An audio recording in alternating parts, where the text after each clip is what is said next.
జై శ్రీకృష్ణ. ఆండాల్ తిరువడిగళే శరణం. తిరుప్పావై వ్రతంలో ఎన్ని పేర్లు? ధనుర్మాస వ్రతం, స్నాన వ్రతం, ఆండాళ్ వ్రతం, అలాగే ధనుర్మాసం ఎన్నో పేర్లున్నాయి. ఈ వ్రతంలో 22వ రోజుకి మనం చేరుకున్నాం. అహంకారాన్ని వీడితేనే భగవంతుడు దొరుకుతాడు. ఇది ఈ పాశురంలోని సారాంశం. అది దేవతలకైనా అంతే, మనుషులకైనా అంతే, గోపికలకైనా అంతే. ఎవరికైనా ఒకటే సిద్ధాంతం. చూద్దాం పాశురాన్ని.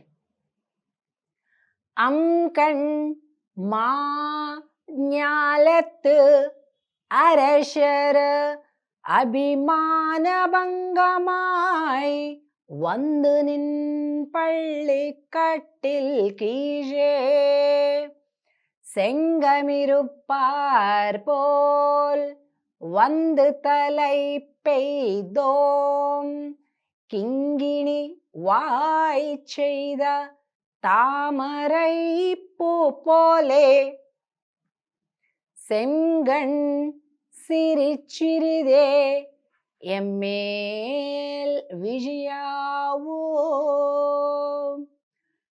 திங்களும் ஆதித்யனும் எழுந்தால் போல் அங்கனிரண்டும் கொண்டும் எங்கள் மேல் நோக்குதியேல். எங்கள் மேல் சாபம் இழிந்து ఏలోరెంబావాయ్.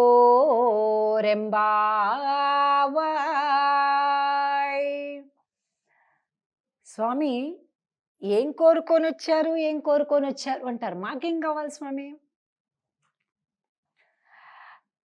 మేమంతా మా మా అభిమానాలు వదిలిపెట్టి నీ సింహాసనం కిందకి వచ్చి, ఆ సింహాసనం కోళ్ళు ఉంటాయి కదా, అక్కడ పట్టుకొని ఇలా చూస్తున్నాం నీకోసం. మాకేం కావాలో తెలిసినా?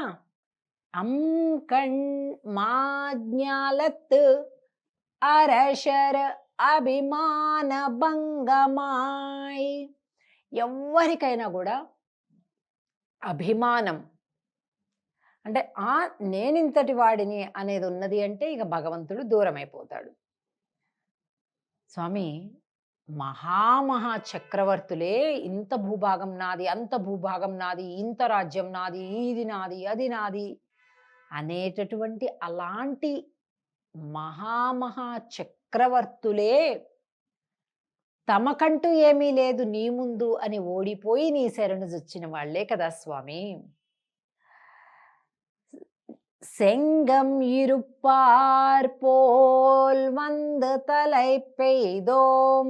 స్వామి మేమేం కోరుకున్నామంటే, నువ్వు నిద్రించే సమయం కల్లా మేము ఎందుకు వచ్చాము అంటే, నువ్వు నిదానంగా ఇలా కళ్ళు ఇలా ఇలా తెరవాలి. ఎలా అంటాం? ఇప్పుడు మువ్వలు ఉంటాయి చూసారా, గజ్జెలు కాళ్ళకి కూచిపూడి భరతనాట్యం చేసేవాళ్ళు కాళ్ళకి కట్టుకుంటారు. అలాగే మనం దూడలకి ఆవులకి కూడా కడుతుంటాం. ఇట్లా పైన కింద ఇట్లా మువ్వ అంటాం. ఇలా ఉంటుంది, లోపల ఆ రాయి కనిపిస్తుంటుంది కొద్దిగా. అలా అలా ఎవరైనా కళ్ళు అలా ఉంటే ఏమంటారు తెలుసా అండి? దానికి ఒక పదం ఉంది, మంచి పదం. అరమోడుపు కనులు అంటారు. అంటే ఇట్లా పూర్తిగా మూసేసి ఉండదు, పూర్తిగా తెరిచేసి ఉండదు, సగం. అరమోడ్పు కనులు అంటారు. అలా అరమోడ్పు కనులతోటి నువ్వు నిద్ర లేస్తుంటే, అంటే కొద్దిగా తెలివి రావాలి, పూర్తిగా లేవకూడదు, అలాగని పూర్తిగా నిద్రపోకూడదు. అలా ఉండే నీ సౌందర్యాన్ని సేవించాలని మా కోరిక. నిద్రించే సౌందర్యం సేవించాలి.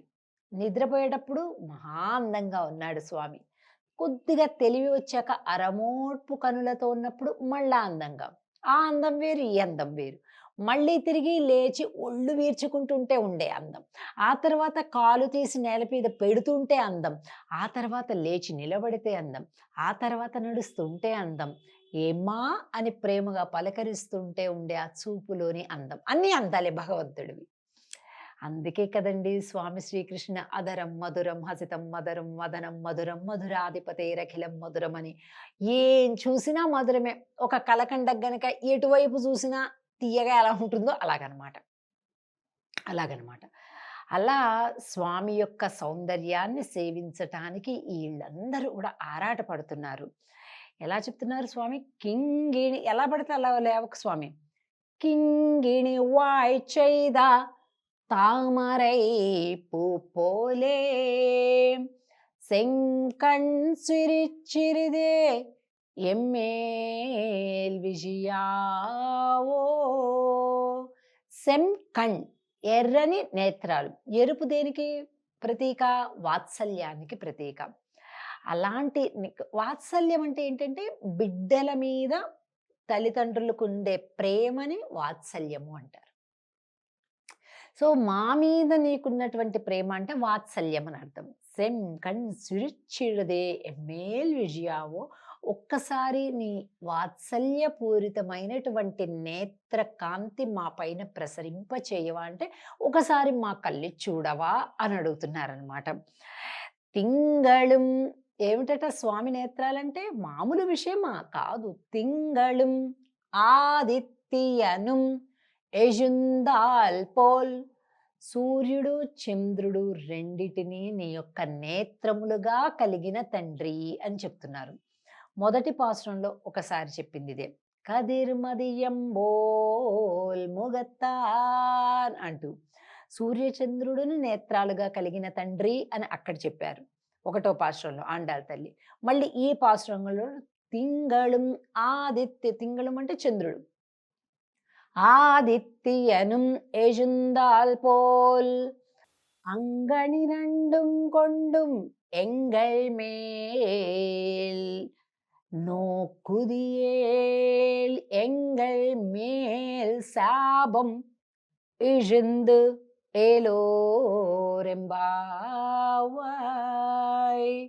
మాకుండే శాపములు అంటే చెడు చెడు దృష్టులు ఏవైతే ఉన్నాయో ఒక్కసారి నీ చూపు మా పైన పడితే అన్నీ తొలగిపోతాయి స్వామి అని ప్రార్థిస్తున్నారు ఈ పాశ్రంలో. మన అందరి యొక్క అభిమానాలు, దురభిమానాలు బాగా ఉంటాయి కదండి మనకి, అవి తొలగిపోవాలి. దానికి స్వామి నీ కటాక్షంతోటే సాధ్యం తప్ప మా ప్రయత్నంతో సాధ్యం కాదు